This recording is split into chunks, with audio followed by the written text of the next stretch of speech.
contoh ya, misalnya daerah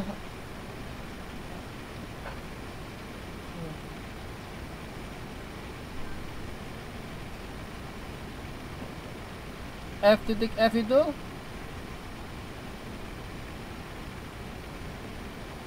titik F ini misalnya faktornya adalah 4 tenaga kerja dengan modal 1 juta rupiah, ya kan? Sementara titik A ini, sementara titik B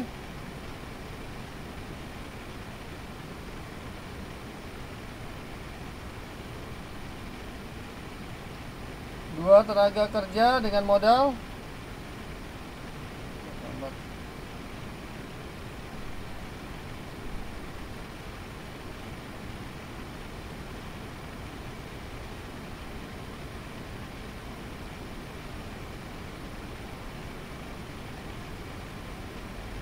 2 juta rupiah.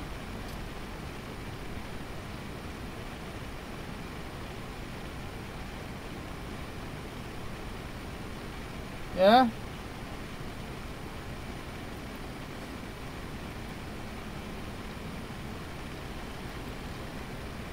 Nah, kita lihat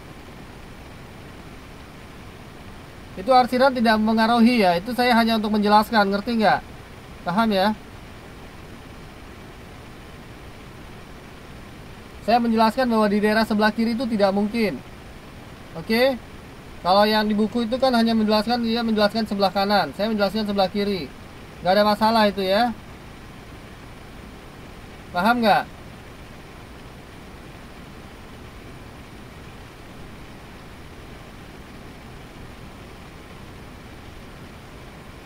Jadi sebelah kiri kurva itu tidak mungkin. Kenapa?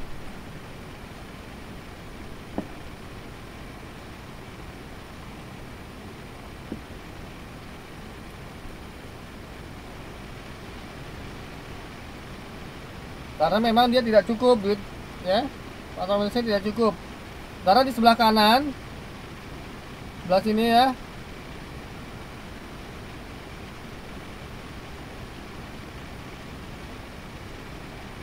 ini cukup, lebih dari cukup, sehingga dia harus bergerak dari sini ke sini, ya.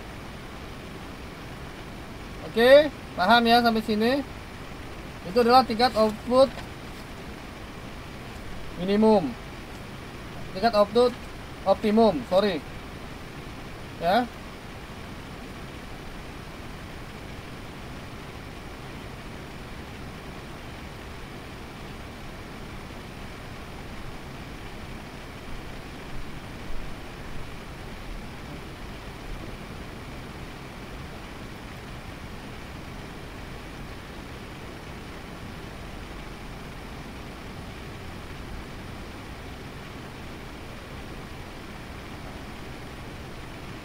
Saya hapus ya. Sekarang saya lanjutkan ke sini. Berikutnya.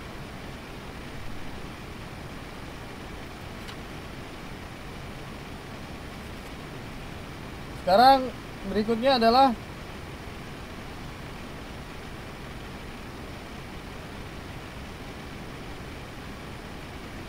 minimalisasi biaya produksi, kurva ISO produk dan ISO biaya. Nah, kurva ISO biaya adalah kurva yang menunjukkan kombinasi faktor produksi yang dapat dibeli dengan tingkat pengeluaran tertentu. Ya. Jadi kalau itu sama logiknya dengan kurva indifference. Ya. Kalau kurva indifference kita dibatasi oleh pendapatan kita. Sementara untuk biaya produksi dibatasi oleh tingkat pengeluaran kita, yaitu tingkat pengeluaran ini sama dengan biaya total atau total cost TC, ya. Sebagai contoh, saya mau coba gambar lagi, ya.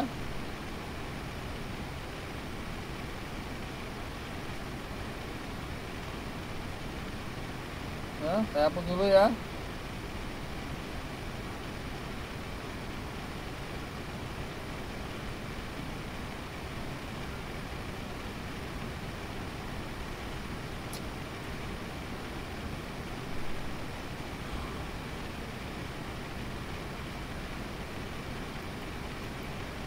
Nah, jadi misalnya untuk gambar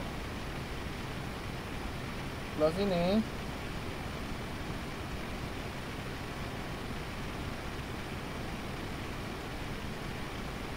kita lihat garis gambar 411 dan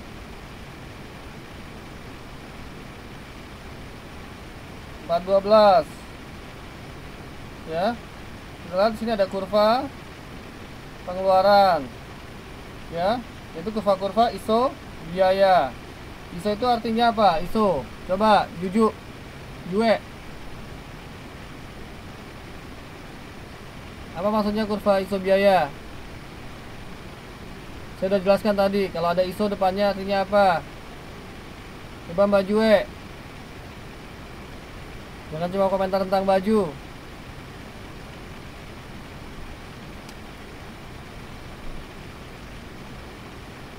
Ini Mbak Jue-nya belum jawab ini. Ya. Kurva ISO biaya itu yaitu yang biayanya sama. Ya. Jadi kalau misalnya kita lihat untuk gambar 411, kita lihat kalau kombinasi yang pertama adalah untuk yang biayanya 4 juta. Yang kedua yang kombinasinya 8 juta. Yang ketiga 12 juta ya. Itu adalah kurva ISO biaya. Karena ini adalah kurvanya adalah kurva ISO biaya, maksudnya dibatasi oleh pengeluaran, maka daerah yang mungkin itu sebelah kiri atau sebelah bawah atau sebelah atas.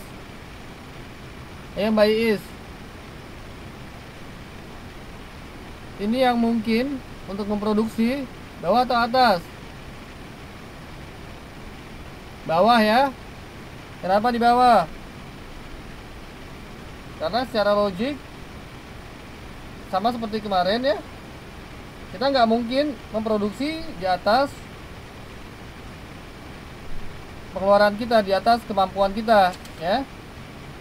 Oke, jadi semuanya adalah yang di bawah. Paham ya sampai sini ya?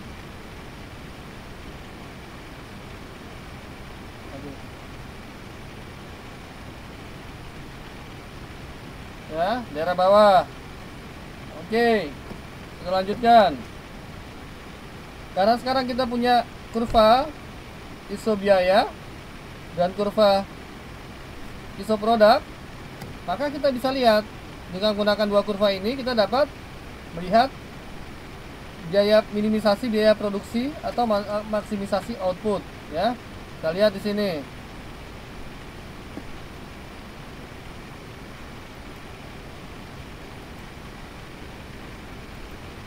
Ya. Total cost itu didapat dengan total cost itu didapat dari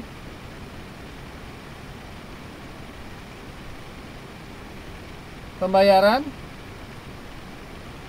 atau price, harga tersebut harga harus dikeluarkan atau biaya harus dikeluarkan dikali faktor-faktor produksinya ya. Jadi total cost sama dengan, misalnya di sini adalah harga yang harus dibayar T dikali kapital K ditambah harga yang harus dibayar pada tenaga kerja dikali tenaga kerja. Nah, sekarang ini yang baris ketiga ini kita turunkan, kita balik ya. Kita balik ke total cost-nya, kita ubah ke sebelah kanan. Kemudian faktor biaya ini kita ubah sebelah kiri. Kita lihat ini total cost dikurangi faktor biaya ya. Nah, sehingga sekarang kita dapatkan persamaan kurva ISO biaya menjadi kapital sama dengan total cost dibagi harga kapital dikali kapital dikurangi PL itu harga tenaga kerja dibagi harga tenaga kapital dikali L itu jumlah tenaga kerja. Gradiennya adalah yang ini ya. Gak usah pusing-pusing, jangan terlalu di ini kan ya. Ini gampang sekali sebetulnya dengan analogi saja, ya. Dengan analogi bahwa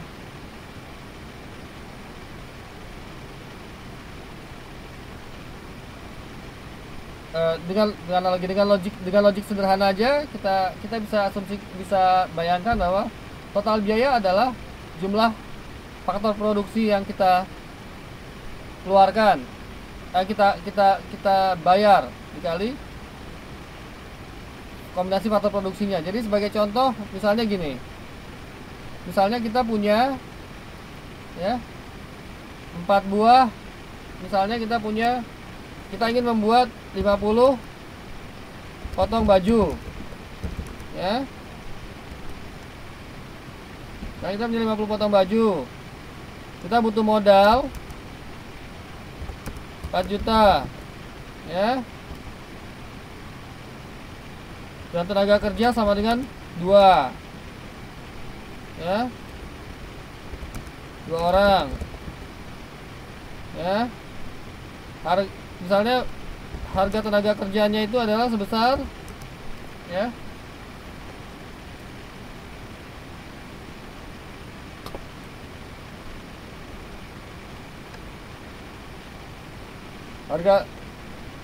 harga tenaga kerjanya sebesar misalnya 1 juta. Maka modal total adalah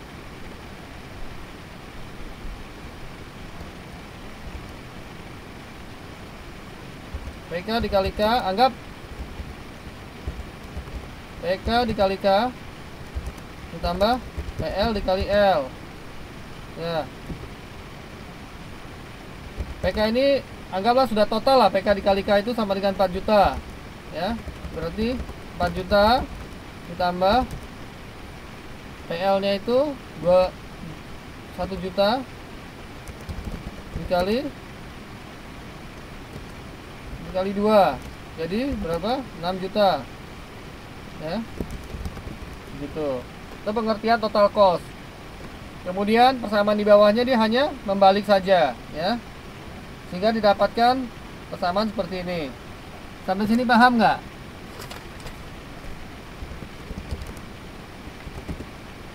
Sampai sini paham tidak? Oke, sekarang saya gambarkan ya kurvanya.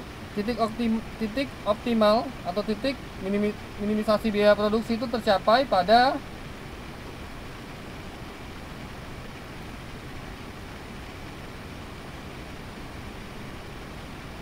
ya, minimisasi itu tercapai pada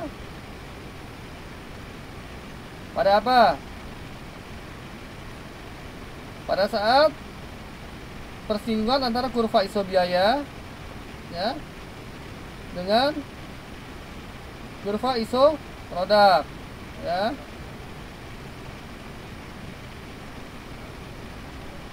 Jadi misalnya titik B, aduh lambat,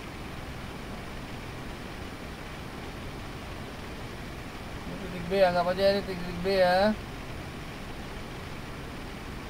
Berikutnya adalah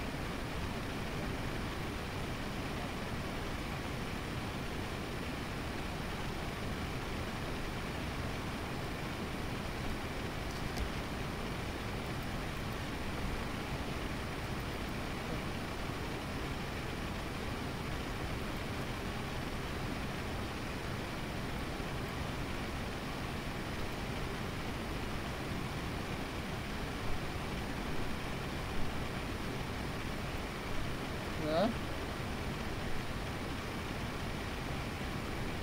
Kita lihat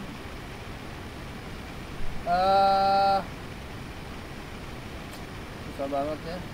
Anggap ini menyinggung ya, anggap ya. Ya. Lihat gambar 413. Ya. 413, gambar 413. Ya.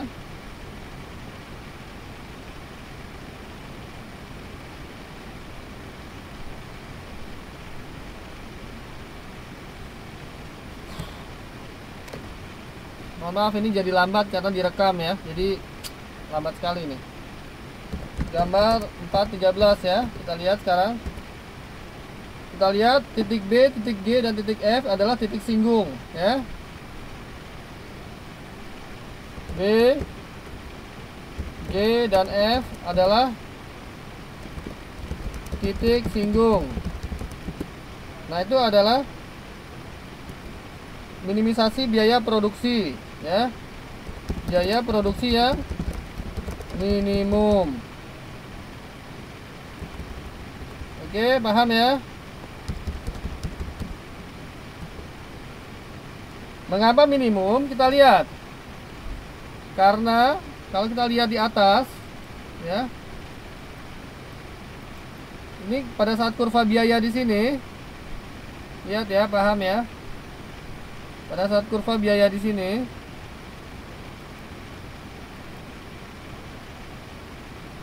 ya, pada saat kurva biaya di sini, yang mungkin itu adalah daerah di bawah kurva, ya. Nah, karena di bawah kurva, maka kita harus pengeluaran maksimum tercapai pada saat di garis ISO biaya ini, ya. Sehingga maksimum, ya. Jadi sehingga titik optimal dari biaya produksi didapat adalah pada saat dengan pengeluaran produksi di sini kita mendapatkan output yang maksimal, yaitu itulah titik singgung antara kurva ISO produksi dan ISO biaya, yaitu titik B, G, dan F di gambar 413. Paham sampai sini?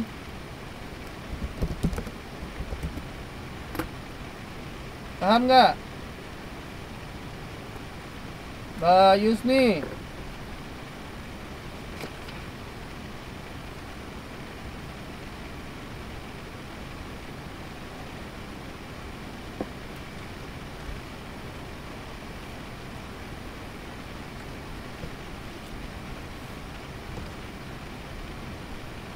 Paham ya?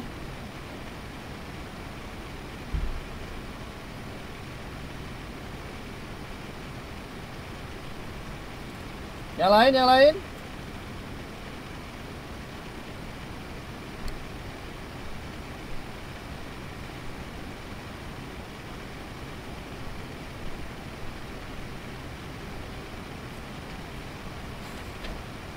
Nanti saya kasih soal ya.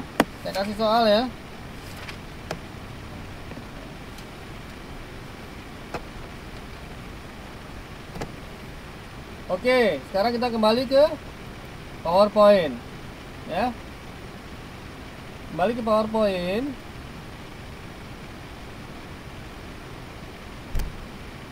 Nah, tingkat output maksimal pada tingkat biaya tertentu dapat dicapai pada kondisinya syaratnya adalah seperti ini, ya.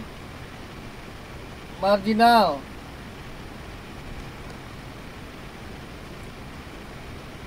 produk, faktor produksi dari tenaga kerja, misalnya kombinasi dua faktor ya, dibagi dengan harga input tenaga kerja tersebut, sama dengan marginal produksi dari kapital dibagi harga faktor produksi kapital tersebut, dan seterusnya, ya. Jadi sama dengan juga kurva indiferensi yang kemarin, ya.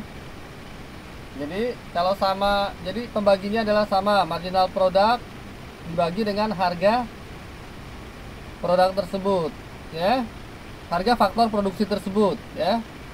Nah, dengan mengubah sedikit, misalnya kita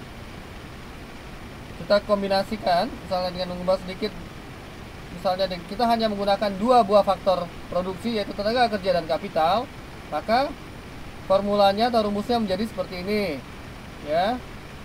Nah, sekarang saya akan menjelaskan jalur perluasan produksi, ya.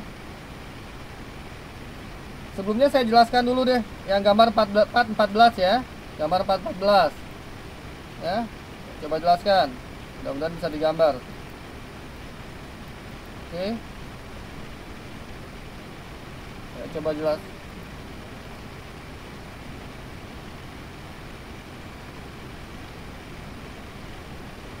Ini kita gambar sini, kemudian kita punya kurva produksi ya.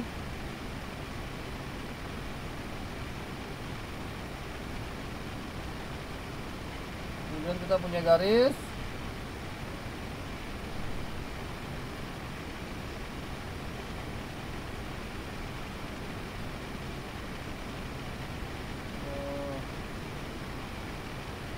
Dari sini ya, kemudian garis berikutnya adalah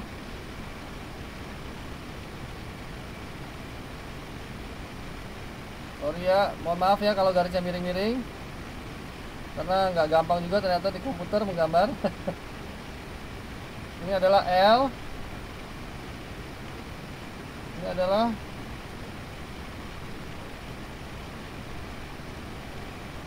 ya. Nah,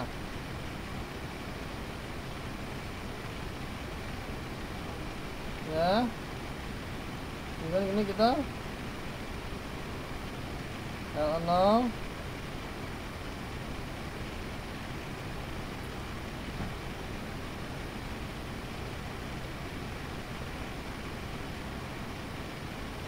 L1 ya. Ini ada titik A.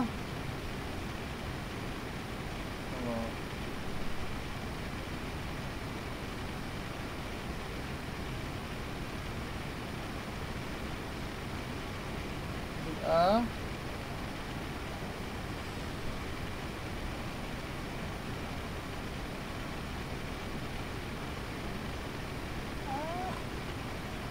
Ini adalah titik B.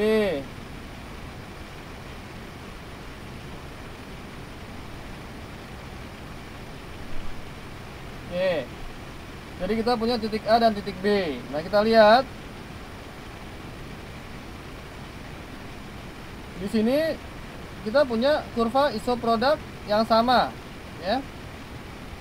Yaitu isoproduct yang ini ya. Yang ini ya.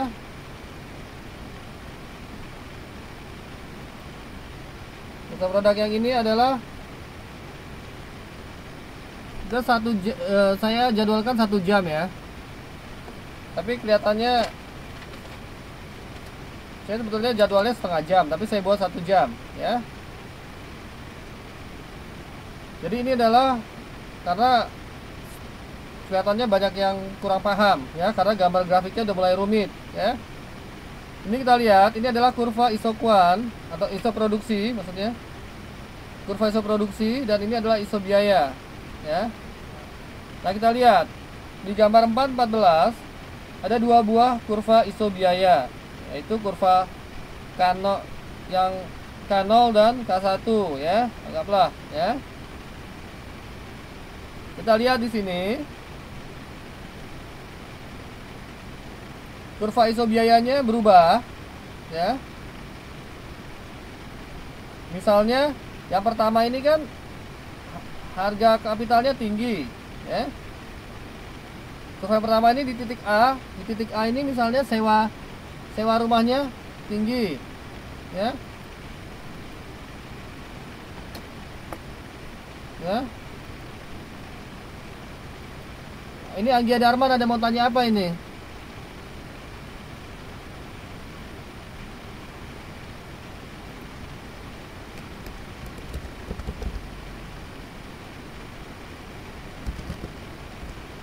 Darman mau nanya apa?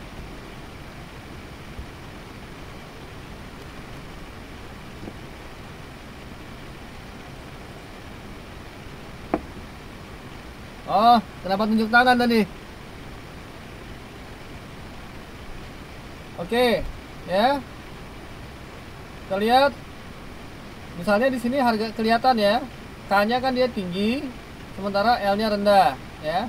Jadi A ini menunjukkan tingkat, misalnya harga sewa rumahnya dia atau sewa bangunannya dia mahal, sehingga karena sewa bangunan mahal dia hanya sanggup membayar upah buruh yang rendah apa membayar hanya mampu memiliki sedikit tenaga kerja, maksud saya, ya.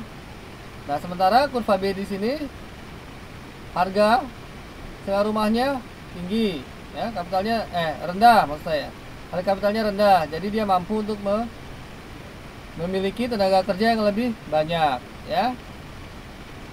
Kita lihat bagaimana perubahan sini menjelaskan kurva 4, gambar 414 ini menjelaskan bagaimana perubahan garis biaya atau ISO biaya mempengaruhi titik optimum dari suatu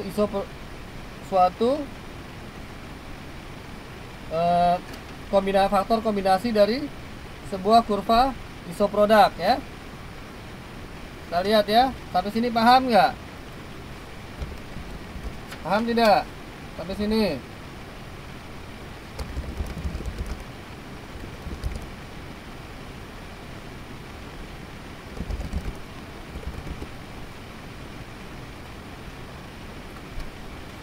Halo, paham tidak?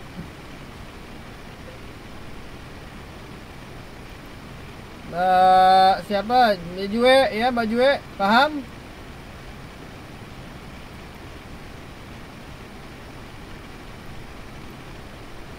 Oke ya. Kalau paham, saya lanjutkan ke berikutnya adalah gambar 415. Gambar 415 ini, ya, kita merupakan jalur perluasan produksi. Jadi jalur perluasan produksi ini atau expansion path didapat dengan cara menghubungkan, ini salah titik-titik keseimbangan di kurva ISO produk, ya.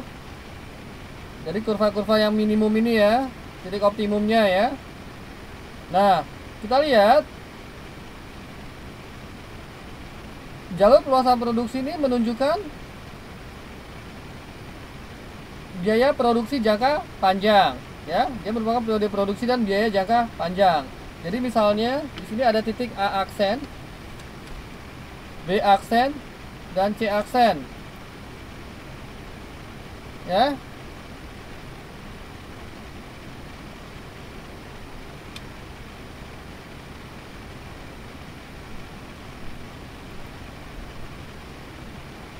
Nanti saya kasih soal aja ya, Mas Anggi, ya.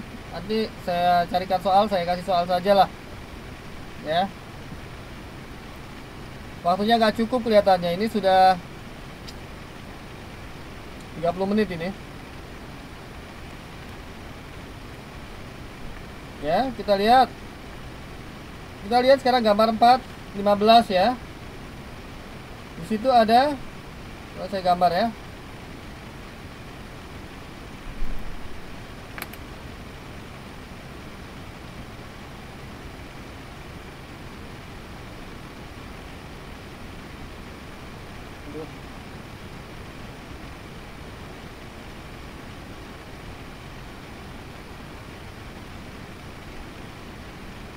Satu, dua. Anggap ini kurvanya, ya. Nah, titik optimum itu kan misalnya kita lihat karena didapat dari pertemuan atau persinggungan dari dua buah kurva ISO produksi dan kurva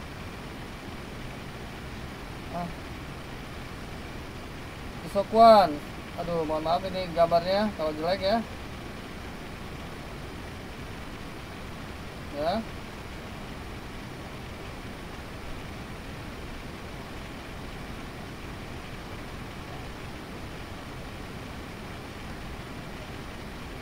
Nah, ini adalah ini adalah kurva jalur perluasan produksi, ya.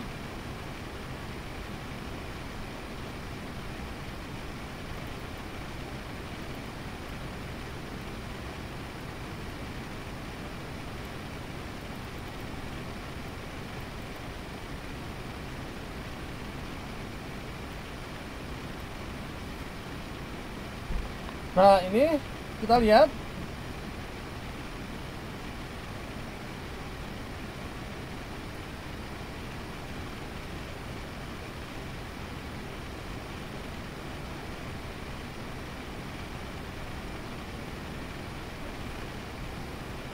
Kita lihat di sini yang garis yang ada huruf J tadi,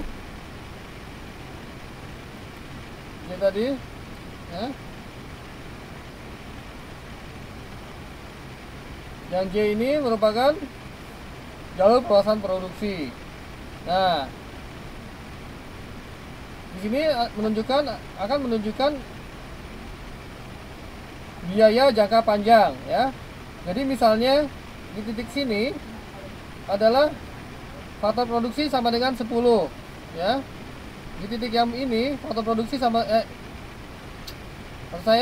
produksi sama dengan 10. Di titik sini produksi sama dengan 20 dan di sini produksi sama dengan 30. Jadi jangka panjang, jadi misalnya dia ingin meningkatkan kuantitas produksi dari 10 menjadi 20, maka dia pindah dari kurva yang sini, dia pindah ke kurva yang sini. Misalnya dia ingin meningkatkan lagi, ternyata di kemudian hari dia memiliki banyak pesanan, ya, maka dia pindah ke sini, ya. Atau misalnya pertama dia di sini, kemudian dia turun karena memang ekonomi lagi turun, dia akan turun ke sini, ya. Nah, itu adalah maksud dari gambar 415. Paham sampai sini, ya? Paham tidak?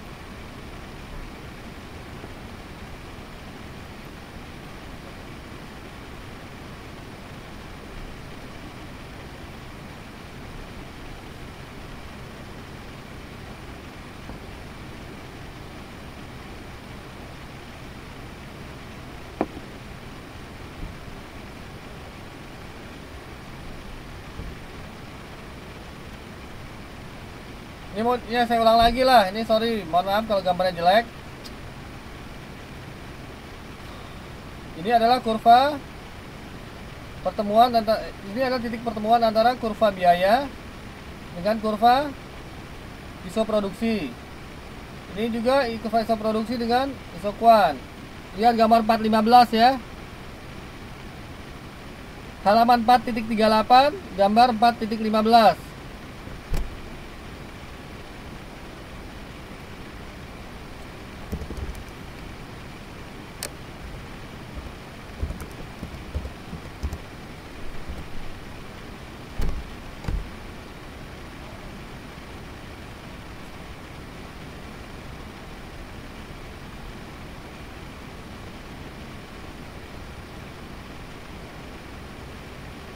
Jadi kita lihat di sini, ya.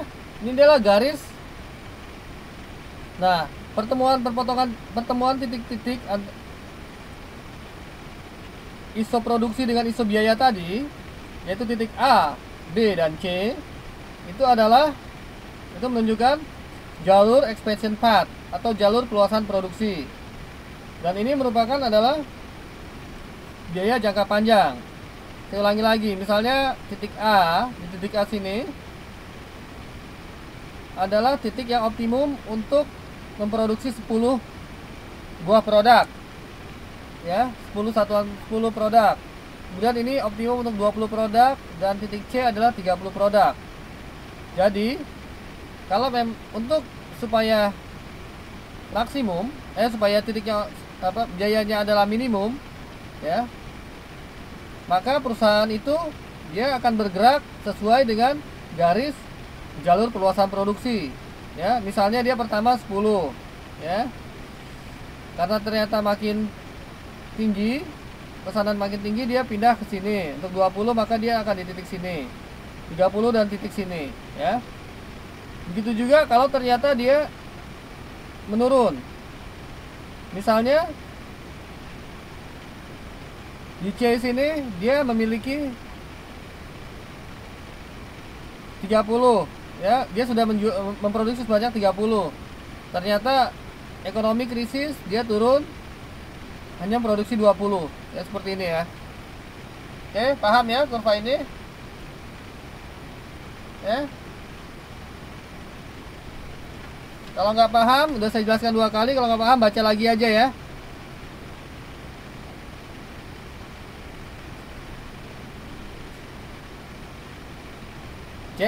Kalau di buku C aksen, di tempat saya C, sudah, ya. Perhatikan aja penjelasan saya, ya. karena saya nggak bisa gambar sesuai yang di buku. Maklum, lambat ya. Ya, perhatikan penjelasan saya ya. Kalian catat.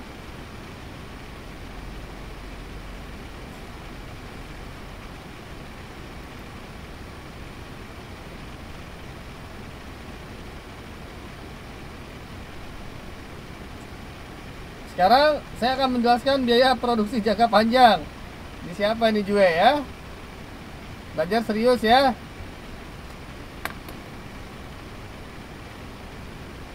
Biaya total jangka panjang dan jangka pendek didapat dengan cara mengalihkan kombinasi faktor produksi dengan biaya produksi. Ya. Halaman 4.39. Halaman 439 kita lihat. Ya. Biaya total itu kita tinggal mengalihkan ya. Tinggal mengalihkan faktor kombinasi faktor produksi dengan harganya ya. Jadi misalnya kita lihat di sini K titik bintang ini ya adalah kombinasi faktor produksi dengan harga, misalnya K ini adalah kapital. Berikutnya juga SR ini maksudnya adalah yang biaya jangka pendek ya. S itu short ya. SR sama dengan short range. TC itu total cost ya. TC total cost. SR itu short range atau jangka pendek.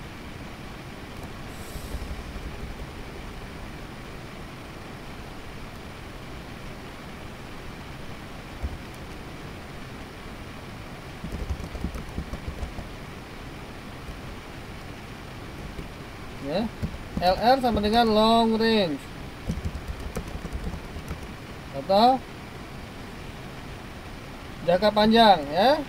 Tanda bintang di atas itu tidak menunjukkan apa-apa, itu hanya notasi saja, tidak ada ya. Di situ hanya notasi untuk membedakan bahwa total cost yang di sini ya berbeda dengan total cost sebelumnya, karena total cost sebelumnya itu kan hanya untuk per satu kurva ISO produk. Kalau total cost yang di sini adalah total cost yang berdasarkan jalur perluasan produksi ya. Ya, paham tidak? Ya. Bukan variasi juga. Bukan variasi juga. Tapi TC bintang diambil dari kurva perluasan produksi ya, atau expansion path ya. Kalau TC biasa itu diambil dari kurva ISO produk ya. Tapi sebetulnya rumusnya sama saja, karena biaya di mana-mana adalah, coba biaya itu apa? Harga dikali jumlah faktor produksi. Misalnya tenaga kerja sama dengan 2, gajinya 1 juta, maka biayanya adalah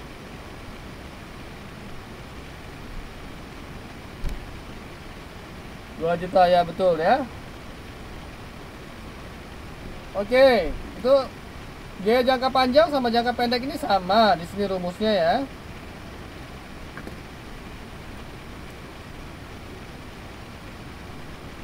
Tapi dari kurvanya berbeda ya. Kita lihat di gambar 416. 416 menunjukkan 5 kemungkinan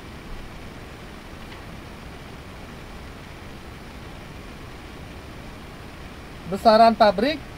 Maksudnya besar pabrik ini bukan ya, maksudnya kapasitas pabrik ya, bukan besar ya. Kapasitas pabrik serta biaya total rata-rata. Kita lihat gambar 4.16 ya. Ini nggak saya gambarkan karena gambarnya susah. Ya, kita semua sama-sama melihat gambar 4.16 ya, kita bersama-sama. Kita lihat di situ ada kurva AC1, AC2, AC3, AC4 dan AC5 ya.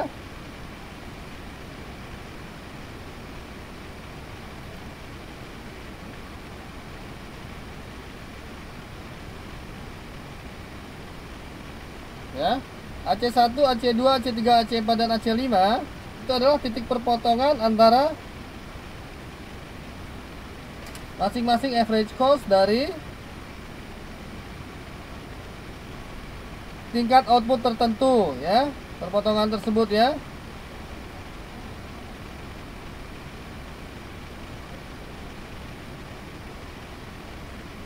Jadi sementara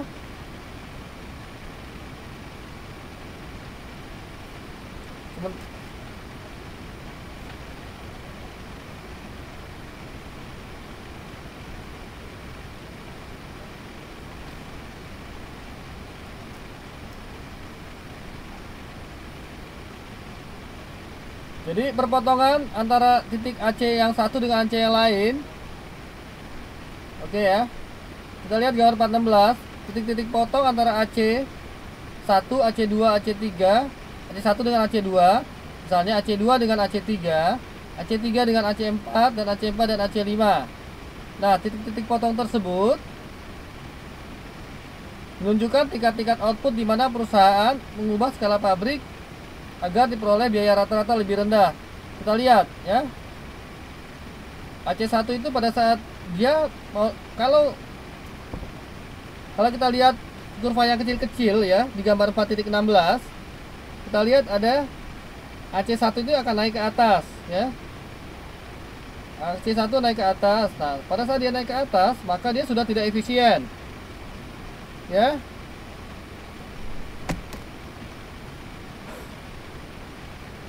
Ya. Mbak Sulastri coba lihat gambar 4.16.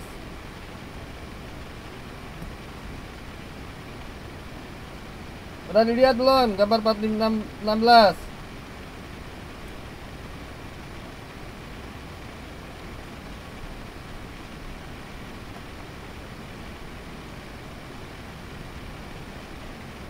Ayo Mbak Lasri.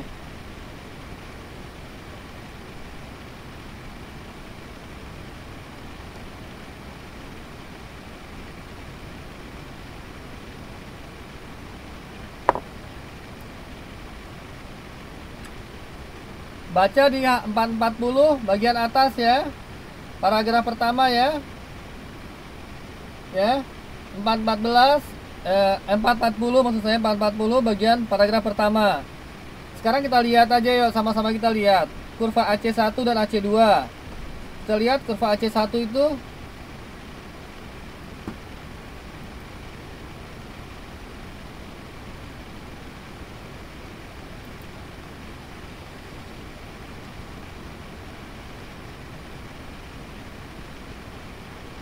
bentar ya.